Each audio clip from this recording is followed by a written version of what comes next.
जैसा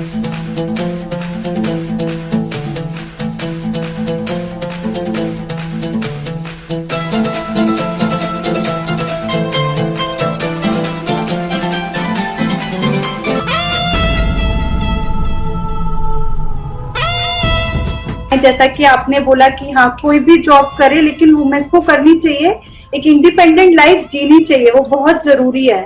जी। नहीं, सबसे बड़ी बात मैम मैं ये चाहती हूँ कि सबसे पहले तो पढ़ाई, एजुकेशन होना बहुत जरूरी है। एजुकेशन जरूर लेनी चाहिए, क्योंकि एजुकेशन के बेस पे ही हम अपने बहुत सारी चीजें सीखते हैं, एथिक्स सीखते हैं, घर का जो अपना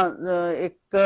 कल को हमें अपने बच्चों को अगर एजुकेशन देनी है, तो अगर हम खुद एजुकेटेड नहीं है तो वो क्या पढ़ रहे हैं, क्या आजकल आपको पता है गैजेट्स में बहुत सारी चीजें, अगर बच्चा हमारे सामने पॉर्न कोई चीजें खोल के अपना कुछ भी कंप्यूटर पे कर रहा है तो हम देख ही नहीं पाएंगे, क्योंकि हमें उसकी नॉलेज नहीं है। तो मेरा ये कहना है कि वुमेन्स को हर फील्ड में आगे आना चाहिए, उनको एजुकेशन सबसे पहले तो जरूरी लेनी चाहिए, और साथ में उनको ये भी है कि वो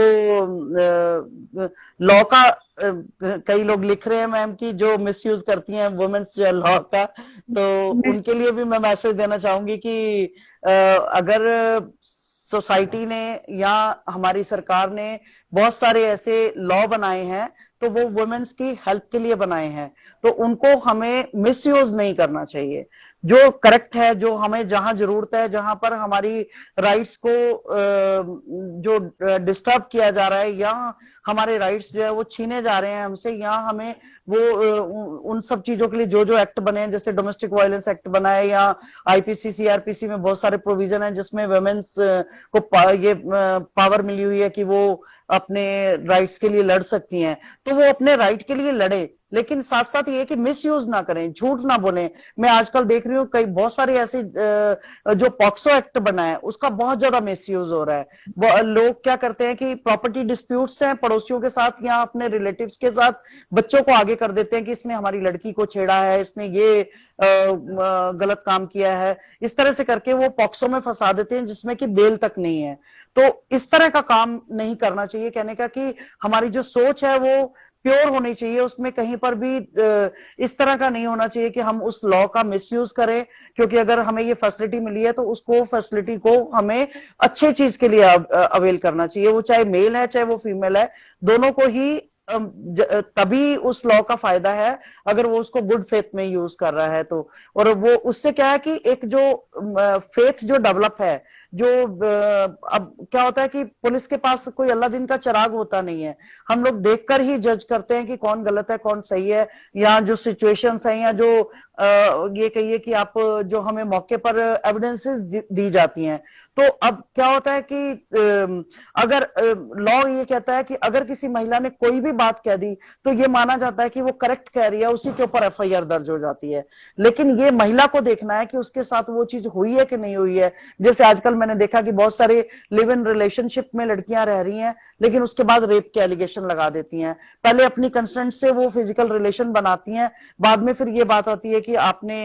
जो है ये शादी के प्रिटेंड करके, इसने शादी का बहाना करके मेरे साथ इसने फिजिकल रिलेशन बनाए। तो आप एजुकेटेड हैं, आपकी उम्र जो है वो 21 साल से ऊपर है, आप बालिग हैं, तो जब बालिग हैं तो क्यों हम वो काम करें कि जो बाद में हमें ये एलिगेशन लगाना पड़े कि इसने मेरे साथ शादी का बहाना करके रेप किया, तो पहले ही क्यों नहीं हम शादी करके वो रिलेशन में जुड़ते। तो ये सब चीजें जो है ना ये होना बहुत जरूरी है। ये मैं इसीलिए कहती हूँ कि महिलाओं को जो राइट्स मिले हैं तो अगर उसका मिसयूज होगा तो वो फिर अमेंडमेंट करके उन राइट्स को वापस भी ले लेगी गवर्नमेंट, तो हमें वो जो अपनी एक चीजें जो मिली हैं, जो अपॉर्चुनिटी मिली है, या ये कहिए कि जो हमें प्रोटेक्ट करने के लिए सरकार ने कानून बनाए हैं, तो उनका हम मिसयूज ना करें, उनको हम अपने राइट डायरेक्शन में यूज करें, ताकि अगर हम पुलिस ऑफिसर के पास जाएं तो उसको ये ना लगे कि ये सभी औरतें एक जैसी होती हैं, ये वाली बात नहीं आनी चाहिए। उसमें ये लगना चाहिए कि वाकई में ये सफरर है, मिसयूज गलत ही है, वाकई में ये सफरर है, और उसको तभी वो प्रोटेक्ट भी कर पाएंगे, तभी वो कोई उनको हेल्प भी दे पाएंगे, और उनको किसी भी तरीके से जो है वो एक लॉ के अंदर जो भी कानून बने उसके अकॉर्डिंग वो तभी हेल्प दे पाएंगे अगर महिला या पुरुष दोनों ही अपनी अपनी जगह पर राइट हैं। तो कानून सबके लिए इक्वल है, हमें ये सोचना चाहिए कि क्योंकि सिचुएशंस इस तरीके की थी कि कानून बनाने की जरूरत पड़ी, महिलाओं को प्रोटेक्ट करने की जरूरत पड़ी, और आज की डेट में भी बहुत ज्यादा ऐसी जगह है जहां पर महिलाएं सफर कर रही हैं, वो डोमेस्टिक वायलेंस का सबसे ज्यादा शिकार हो रही हैं। तो वो तभी अपने कानून की जो है हेल्प ले सकती हैं, तभी अपने जितने भी एक्ट और लॉ बने हैं उनके लिए हेल्प है, वो अगर वो अपनी जगह पे करेक्ट है और वो राइट चीज रखती हैं, ट्रुथ के साथ रखती हैं, तो उनको 100% जो है पुलिस हर जगह पर उनको हेल्प करने के लिए तैयार है, और एज पर लॉ जो है कानून को हर जगह पर न्याय देने के लिए तैयार है। तो ये सब चीजें मैं चाहती हूँ कि हमें दोनों तरफ से समझने की जरूरत है। मिसयूज, लॉ का मिसयूज ना हो, और स्ट्रांग होना बहुत जरूरी है, मेहनत करना बहुत जरूरी है। अपने सिचुएशंस हर एक की लाइफ में नेगेटिव होती हैं, लेकिन उनको कैसे हमने पॉजिटिव सिचुएशंस को करना है और किस तरीके से हमने अपने गोल को अचीव करना है, ये टारगेट हमारा बना के रखना बहुत जरूरी है, तभी हम आगे बढ़ सकते हैं। चलिए मैम, आज हमारे साथ जुड़ने के लिए, हमें अपना समय देने के लिए बहुत बहुत आपका धन्यवाद। और as a special guest inauguration पे हमारे show inspiring word of women में आने के लिए बहुत बहुत आपका धन्यवाद। आपने थैंक यू हमें very much ma'am, thank you सभी व्यूअर्स को जिन्होंने लाइव जुड़कर जो है ये शो देखा। और मैं देख रही थी कि लगातार हार्ट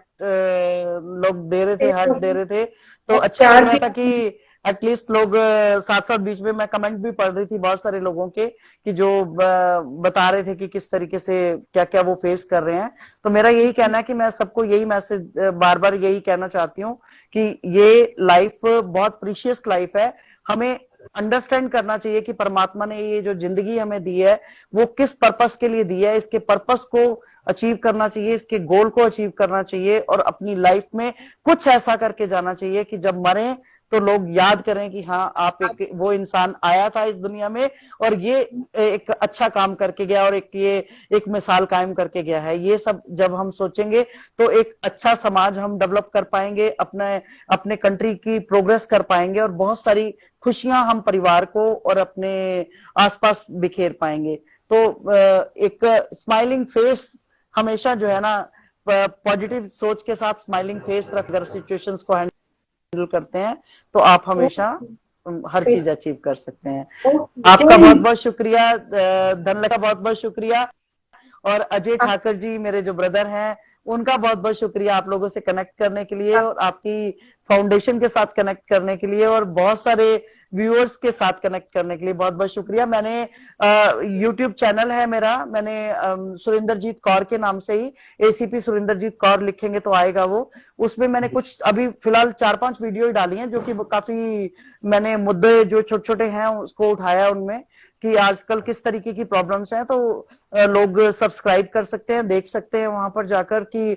मैंने वो पर्टिकुलरली जैसे आजकल हनी ट्रैप का शिकार हो रहे हैं कुछ लड़के, उनके लिए एक बड़ी अच्छी वीडियो बनाकर डाली है। जो हिम्मत ऐप मैंने आपको बताया था उसके लिए मैंने एक वीडियो बनाकर उस पर डाली है। अभी धीरे धीरे मैं उस पर हफ्ते में 2-2 वीडियो करके डालूंगी, अच्छे अच्छे टॉपिक लेकर, ताकि लोगों को मैं गाइड कर सकूं कि किस तरीके से हम जो है लॉ के दायरे में रहकर किस तरीके से हम अपने आप को प्रोटेक्ट कर सकते हैं, किस तरीके से हम क्या क्या चीजें करें तो हम आगे लाइफ को अच्छा जी सकते हैं। और जो शादियां जो खराब हो रही हैं, किस तरीके से डोमेस्टिक वायलेंस जो हो रहा है जिसकी वजह से काफी ज्यादा घर खराब हो रहे हैं, डाइवोर्स हो रहे हैं, उन सब चीजों को हम किस तरीके से बचा सकते हैं, वो सब चीजें मैं आने वाले टाइम में अपने चैनल पर डालूंगी, और ट्विटर पर भी डालती हूँ, यूट्यूब पर भी डालती हूँ, फेसबुक पर भी डालती हूँ, और इंस्टा पर भी डालती हूँ। तो मेरे अलग अलग सारी आइडिया हैं, वो सभी जो है वो मुझे लोग फॉलो कर सकते हैं, आप शेयर भी कर सकती हैं अपने माध्यम से, तो लोग फॉलो करेंगे तो नेचुरली कुछ ना कुछ उनको पॉजिटिव मेरी तरफ से मिलेगा। और इन्हीं शब्दों के साथ आप सबका धन्यवाद करना चाहती हूँ, और चाहती हूँ कि हम इसी तरीके से कनेक्टेड रहेंगे और काम करेंगे खूब सारा लोगों की हेल्प के लिए। Thank you so much ji, thank you ma'am.